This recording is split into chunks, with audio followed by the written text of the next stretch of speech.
Hello. First of all, I would like to say thank you to the University of St Mark and St John for honouring me with this award. It really means a great deal to me, and I'm extremely grateful for this recognition of my contribution to playwriting and theatre over the years. My speech today is hopefully to inspire you to follow your dreams, however random they may be, and to enjoy the journey as much as you can. My first play, Cromwell, was a runner-up in a Television Southwest Awards playwriting competition and inspired me to begin the tiring process of sending off scripts to theatres and agents.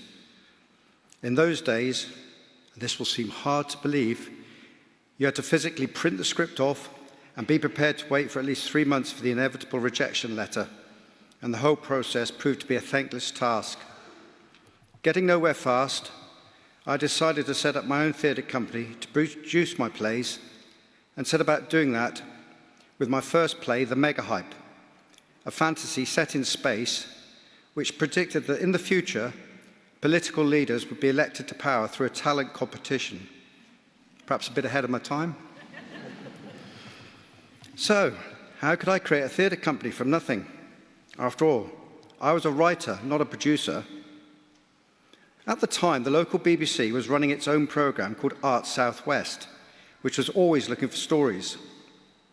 I was looking for a venue and thought about the Palace Theatre, which had then become a nightclub called the Academy in Union Street. I told the Academy that I wanted to produce a play on their stage from 7 till 10 before they opened the club, sort of like a ground-sharing agreement. The BBC liked the idea and gave me a 10-minute slot.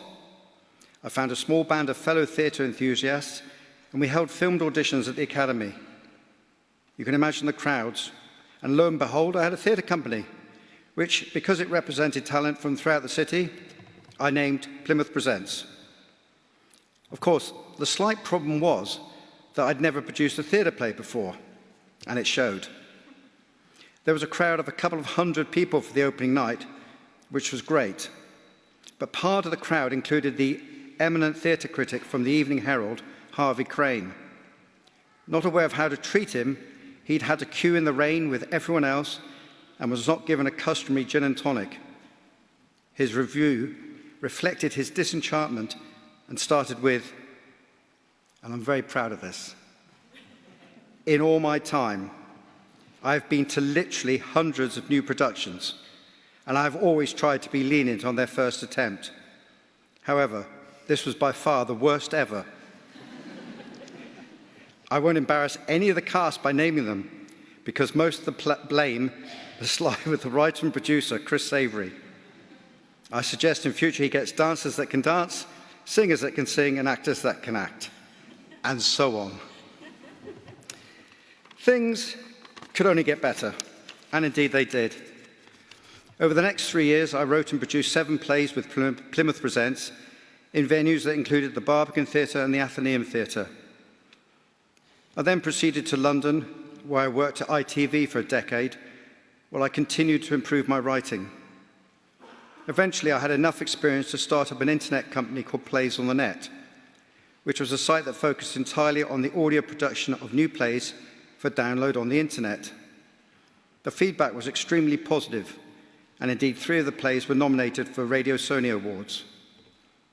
It was at this time someone mentioned that I should go to the BBC to see if they wanted any help in moving their audiobooks online. I was still struggling to get anyone to understand what I was up to, and remember being stared at incredulously when I said that I thought in the future it would be possible to download films into your phone.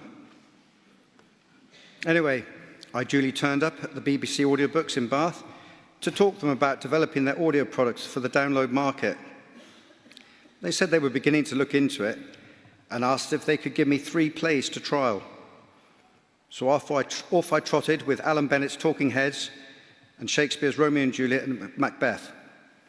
I uploaded them onto Plays on Net and was soon able to send a cheque for £173 to the BBC, which they pinned on the notice board in their canteen. That's how blasé they were about it.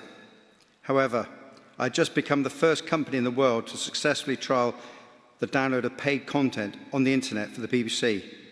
even ahead of Audible. I continued to develop my skills as a writer, and the next stage was to organise a stage reading of my play about Marilyn Monroe for a Festival of British Arts in New York. The play was well received, and I subsequently invited to join the New York-based Theatre Resources Unlimited, and to which I still remain a member. The relationship with this group had fostered great connections for me and helped me produce and direct Marilyn off-Broadway for the 2013 Midtown Festival in New York. I've since produced 2 stage readings of the festival and 2 more in Paris. More recently, I entered my play 1588 for the Edinburgh Fringe online and produced To Win a Crown of Thorns at the Camden Fringe Festival. From my shaky start with the mega hype, my love of theatre writing has taken me on an amazing journey, and I hope my story inspires you to be true to yourself and, as corny as it sounds, to follow your dreams. I've been fortunate to have some great people to learn from, and with the constant support of my family and friends, I've been able to enjoy a fascinating and inspiring journey. Thank you.